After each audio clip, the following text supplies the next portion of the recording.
సదాశివసమారంభాం వ్యాసశంకర మధ్యమాం అస్మదాచార్య పర్యంతాం వందే గురు పరంపరాం.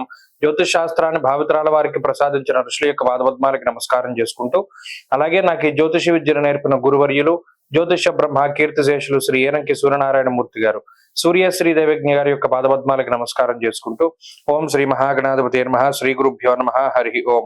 వీక్షకులందరికీ నమస్కారం. కర్కాటక రాశి వారికి ఈ వారం సాధారణమైనటువంటి ఫలితాలు గోచరిస్తూ ఉన్నాయి.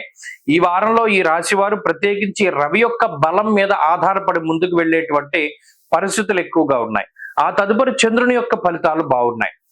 గత వారాల్లో గురుని యొక్క బలం ఉన్నది. ఇప్పుడు గురుడు అర్ధశుభుడుగా ఉన్నారు. 12వ స్థానమందు గురుని యొక్క స్థితి ద్వారా ఆ గురుడు అర్ధశుభుడు అంటే సగం మాత్రమే శుభ ఫలితాన్ని ఇస్తారు. ఇక 9వ స్థానంలో ఉండే గ్రహాలు లేదా జన్మరాశి స్థిత కుజుడు లేదా కేతువు, ఈ గ్రహాలన్నీ కూడా కొంత వ్యతిరేకమైనటువంటి ఫలదాతలుగా చెప్పవచ్చును. అయితే గత వారానికి ఈ వారానికి వచ్చేటువంటి తేడా ఏంటి అంటే, కొంత పరిస్థితుల్లో మార్పు కనబడుతుంది. ఏదైనా ఒక పని చేయడానికి ఎక్కువ సమయం ఉందనుకోండి, గతంలో ఇప్పుడు అంత సమయం ఉండదు. పలానా టైంకి నువ్వు ఖచ్చితంగా ఇది పూర్తి చేయాలి అనేటువంటి ఒత్తిడి ఎక్కువగా ఉంటుంది. అలాగే పనులు వాయిదా వేసుకోవడానికి అవకాశం ఉండదు. ఎప్పుడు పని అప్పుడు పూర్తి చేసుకోవడానికి వాటికే ఈ గ్రహస్థితి ఎక్కువగా అవకాశాన్ని కల్పిస్తుంది. అంతేకాకుండా ఈ కర్కాటక రాశి, ఈ మిథున రాశిలో గురుని యొక్క సంచారం జరుగుతూ ఉన్నప్పుడు, వ్యయస్థాన స్థిత గురుడుగా ఉన్నప్పుడు శుభమూలకంగా ధనాన్ని ఖర్చు పెట్టిస్తారు.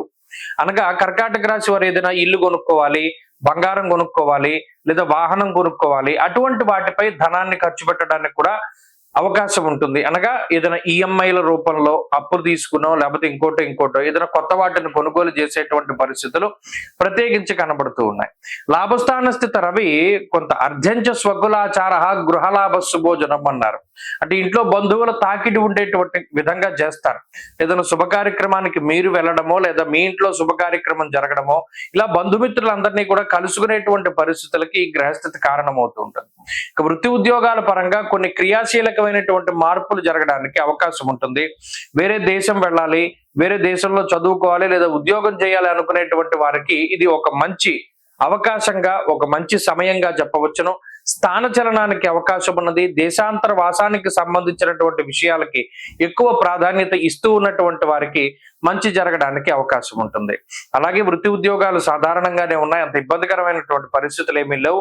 ప్రత్యేకించి ఆరోగ్య విషయాలు కూడా కొంత అనారోగ్య సమస్యలు తగ్గుముఖం పట్టడం లాంటివే ప్రత్యేకించి కనబడుతూ ఉన్నాయి.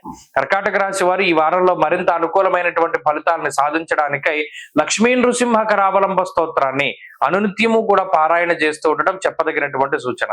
ఈ వారంలో కలిసి వచ్చేటువంటి రోజు ఆదివారంగా చెప్పవచ్చును. అదృష్ట సంఖ్య 2, అదృష్ట వర్ణము ఎరుపు. తదుపరి సింహరాశి.